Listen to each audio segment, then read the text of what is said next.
The vehicle doors will close automatically. Please remain seated during your tour. Hey kids, welcome to Theme Park Casual. Today we're talking about the new coaster that's coming to Knott's Berry Farm. A lot of us were excited because we thought we were going to be getting a Giga coaster. Turns out, not happening.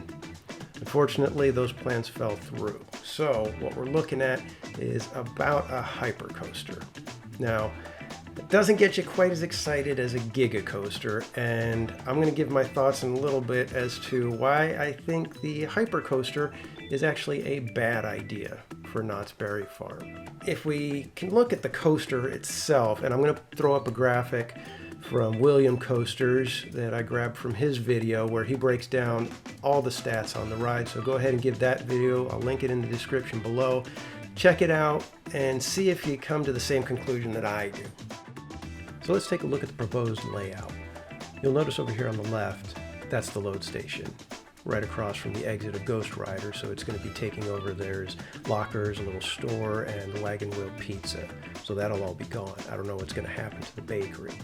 Then as you go across over here, that is Ghost Rider's pre-lift circle, and the lift for the new coaster is going to go right across that, right on top of Virginia's gift shop, and then over to Grand Avenue, where that's where the drop will take you underneath Beach Boulevard, and then you'll extend out over into the turnabout that's over near Soak City and the parking lot, and then you'll come back.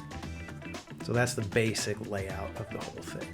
For starters, it doesn't look like anything special. It's probably going to be a fun ride. It's probably going to be a decent coaster, but Knott's Berry Farm needs something special. They did a wonderful job with Hang Time. That's an amazing coaster. They've got extreme coasters with Accelerator and Ghost Rider. Those are just top-notch, world-class coasters. Ghost Rider is my all-time favorite coaster anywhere that I've been on.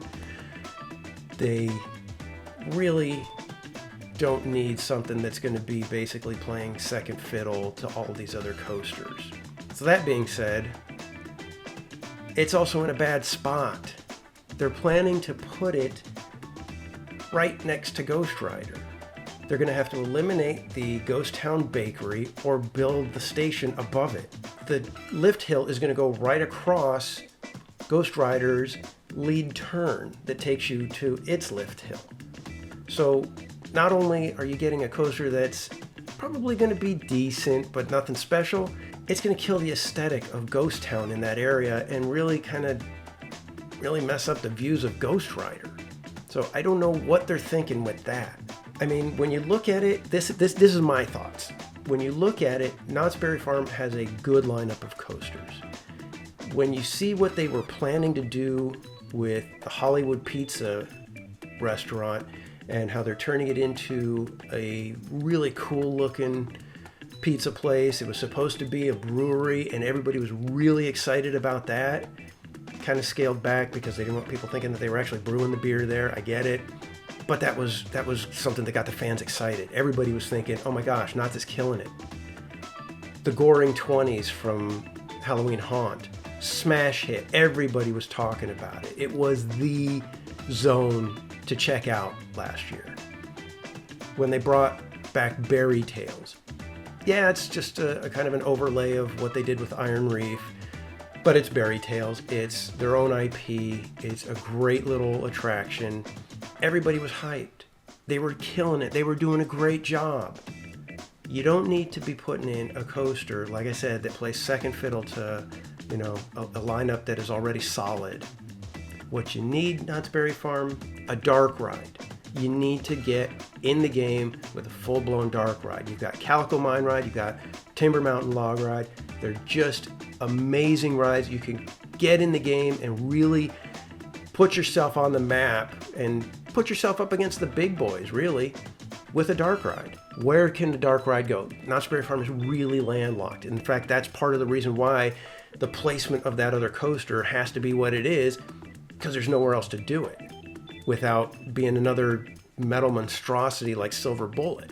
If you look at it, if you look at the map, I'm going to put up a shot of the map of Knott's Berry Farm. If you look, you can see that the pad for Soul Spin is probably big enough for a decent dark ride. You could probably extend out into a little bit of that area that's taken up by the spike scene from High Sierra Railway. You can kind of inch into that a little bit, and you could easily do a Mexican Fiesta Dia de los Muertos dark ride. Now I know what you're thinking. That's not big enough for a dark ride. Hold on a second. That little pad that Soul Spin sits on, you could easily carve out about 10,000 square feet of space.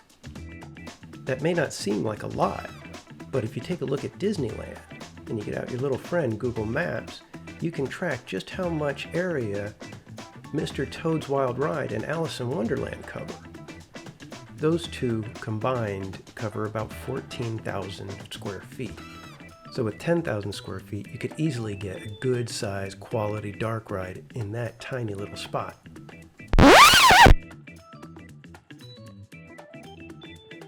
Or you could take the Timberline Twister out, move it over to where the buggies are, put it in the corner over there, and then you've got a whole big pad for a dark ride that's themed to Peanuts. Who doesn't want to go see the Peanuts in a dark ride? That would be amazing.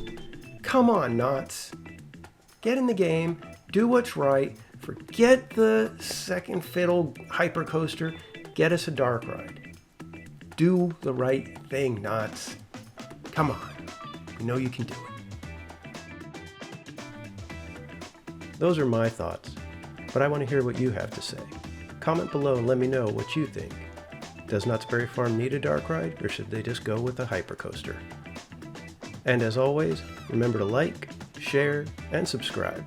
And if you want to talk to me a little bit more, you can always find me on Twitter at Theme Park Casual. We'll see you later.